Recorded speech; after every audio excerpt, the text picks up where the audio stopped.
Support for Colorado Today comes from Safeway, where pharmacists can fill your pet's prescriptions, helping you pamper and protect your pet with pills, peanut butter, toys, and treats.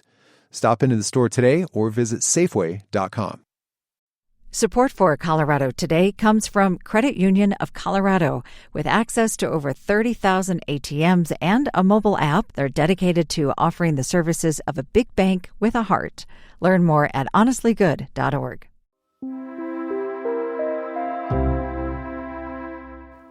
Yesterday in Boulder, several people were injured in what is being described as a terror attack. We're going to tell you what we know as of recording this episode. I'm Arlo Perez Esquivel. And I'm Bazi Kanani.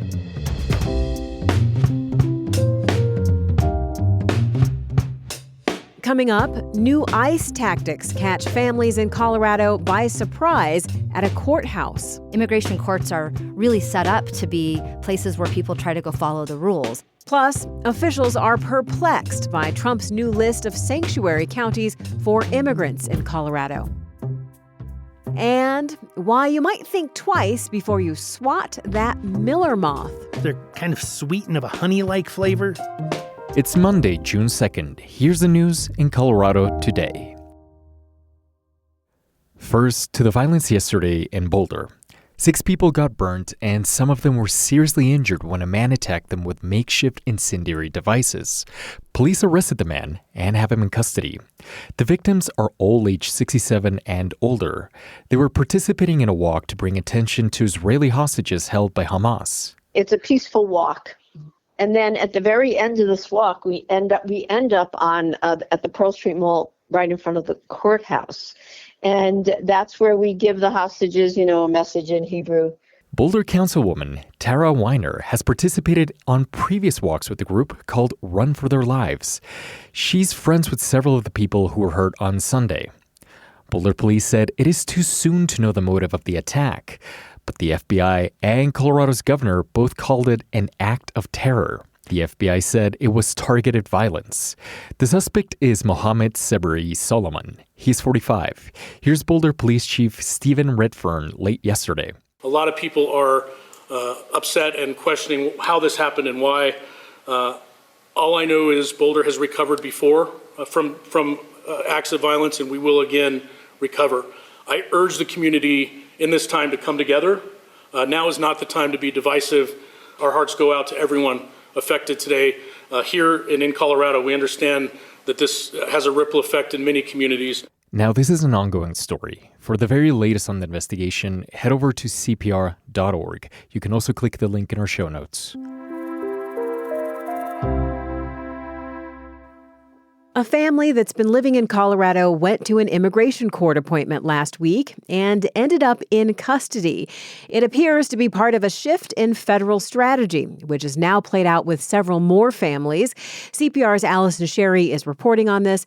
Allison, let's talk about that first instance you reported on. Can you tell us more about the family and why were they in court? So we don't know a lot about this family, like where they were from, how long they've been in the country, the status of their immigration cases. We do know it was a mother, a father, and a small child. They went to court early on Thursday morning. They had an order of removal, which is a deportation order. And the federal prosecutors, Department of Homeland Security attorneys, dismissed that, which could be seen as good news. But as soon as they were walking out, they were detained by a bunch of ICE agents. We don't know where they went, except for that they're a family, so they were probably put in a family detention center out of state. So this sounds like it was pre-planned by the government. Yeah. What I have heard from immigration attorneys is none of this is random. It's not like ICE is going to immigration court and just collecting people and throwing them in vans. They know who they're trying to get. And these are generally people who have been in the country for less than 2 years. Some of them have pending asylum claims, but they qualify for this expedited removal, which is basically just a way of saying that their due process could be a lot shorter. So instead of going for 2 to 3 years on an asylum claim, expedited removal would allow the government to shorten that to, even a week or 2. Okay, so again, in short, the families go to court believing they're there to follow the law. Instead, they get unexpectedly detained by ICE. The strategy does sound like a way to trap people. How much is it happening here in Colorado? Yeah, I mean, it's interesting you use the word trap. I was reading a national story about this happening in New York, and a Biden administration person who worked for ICE said the same thing, saying that immigration courts are really set up to be places where people try to go follow the rules and get their due process. And so this happening in all these different states, including Colorado, kind of just drives people to the ground. And Colorado, we had heard this was happening in Nevada and Arizona and had been keeping my eye and ears on the immigration courts here. And we didn't hear until Thursday morning that this was happening here. So Thursday morning was the first time this happened. On Friday, it continued. There was an ICE presence at the immigration courthouse. I know that there was at least one person detained who had an asylum claim at the immigration court. Any particular reason this is happening now? Well, we've reported and talked on the show about how deportation numbers under this term, under Trump's term, are lower than they were during Biden.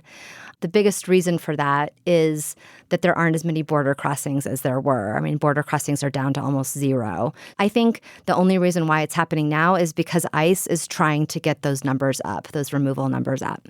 Lots of Trump policies are being challenged in court. Can they do this legally? I mean, they can. This is federal turf. You know, these immigration courts, there's not anything prohibiting them from doing any of this. Before, there was always this sensitive spaces directive that kind of told ICE they can't go to courthouses, including immigration court, hospitals and schools to do immigration enforcement actions. On January 20th, Trump rescinded that safe spaces policy.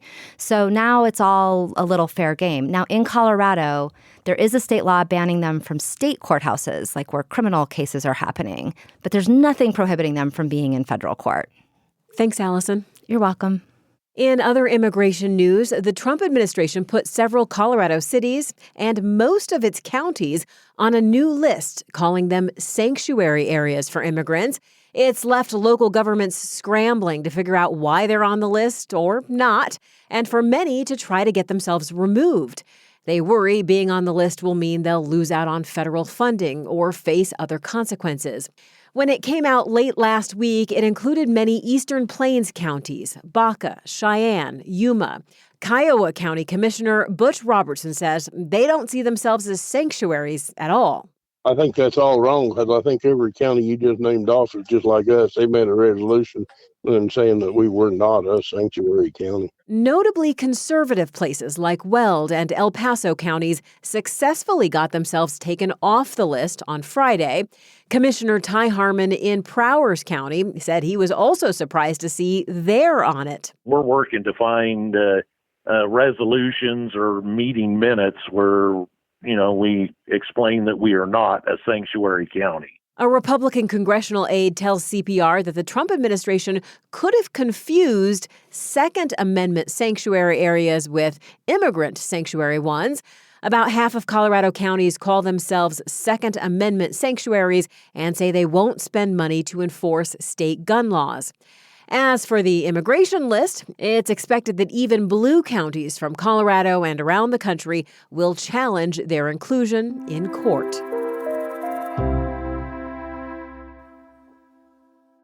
Have you noticed any new visitors at night? Perhaps you've seen a shadow darting across the room or a flutter of air whooshing behind your ears. It's Miller moth season in Denver, and that might have you reaching for the nearest sandal or an old magazine to get rid of them. But Denverite's Kyle Harris says we should consider putting down our weapons. Kyle, I'm a bit skeptical, but all right, I'm ready to hear you out. Well, I am ready to make the case. I hear that Denver is actually a Miller moth hotspot. Why is that? Yeah, so Denver is a pit stop along their annual migration from Colorado's Eastern Plains all the way to the Rocky Mountains. It's about 100 miles. As to why there's so many in Denver specifically, Miller moths love the city lights. You've probably seen a Miller moth fluttering around a lamp in your home. This is sort of the same thing. So they see the sparkling buildings, the street lights of Denver, and the moths think they're headed toward the moon. which kind of acts as a compass during their migration. Okay, that does make me feel a little more sympathetic toward the moths when I remember they're just lost creatures trying to follow the moonlight. But is it true that they are harmless creatures? You've actually been reporting on some moth horror stories. Yeah, we've been hearing a lot. Some of them were everyday moth run-ins. There was a 4-year-old daughter who was screaming in panic. There was a man who smashed through his car windshield while trying to kill one. Yikes. But the wildest story I heard was from a woman named Angela Whedon. I had kind of a horrific experience. So Angela works at this outdoor museum in the Denver metro. And one morning, she's just going about her usual daily routine. She opens up one of the museum's sheds and boom, a cloud of miller moths rushes into her face. No big deal, she thought. This is kind of normal until one of the moths flew into her right ear. She told herself, stay calm. In reality, she was panicking. And I just keep thinking, okay, hold still. It'll get itself out. This will be fine. As it turns out, things were not fine. The miller moth was lodged against her eardrum. I could feel it. It felt like it was clawing at my brain. Oh, no. Yeah, it was pretty terrible. Amazingly, one of the museum's volunteers that morning actually worked for an audiologist and told Angela to try the old airplane trick. Plug your nose and blow out. And I have to ask here, did that work? It did work. It did. Whedon said that the moth partially popped out of her ear and the volunteer pulled it out the rest of the way. I will now forever be the woman who got a moth stuck in her ear. Okay, Kyle, this is a total nightmare story. But you say that we should actually let these creatures be. So what am I missing here? Yeah, so this goes back to the migration story we were talking about earlier. All along this 100-mile journey from the plains to the high country, the moths are doing something really important. They are pollinating flowers, pollinating crops, sometimes millions of dollars worth of crops. And eventually they end up becoming this incredible snack for predators and animals living up in the Rockies. So black bears, for example, love eating miller moths. They're kind of sweet and of a honey-like flavor. The people who study miller moths at the Butterfly Pavilion in Denver tell me they're a critical part of our ecosystem and economy. And so we ought to just let them carry on with their business. I'm going to share that ecosystem argument with my daughter, who is horrified of moths, but maybe this will help. Thanks, Kyle. Thanks, Buzzy. Reporting for today's show also came from CPR's Stephanie Wolf, Caitlin Kim, and Ben Marcus. Thank you so much for listening. Be sure to follow Colorado Today in your podcast app. And if you hear something you like, be sure to share it. I'm Arlo Perez Esquivel. And I'm Bazi Kanani. This is CPR News. Support for Colorado Today comes from Safeway, where you can shop online and get easy delivery or free pickup. Get the same prices, deals, and rewards as in-store. Shop the weekly ad, clip deals, and earn points at Safeway.com or in the Safeway app. Support for Colorado Today comes from Credit Union of Colorado.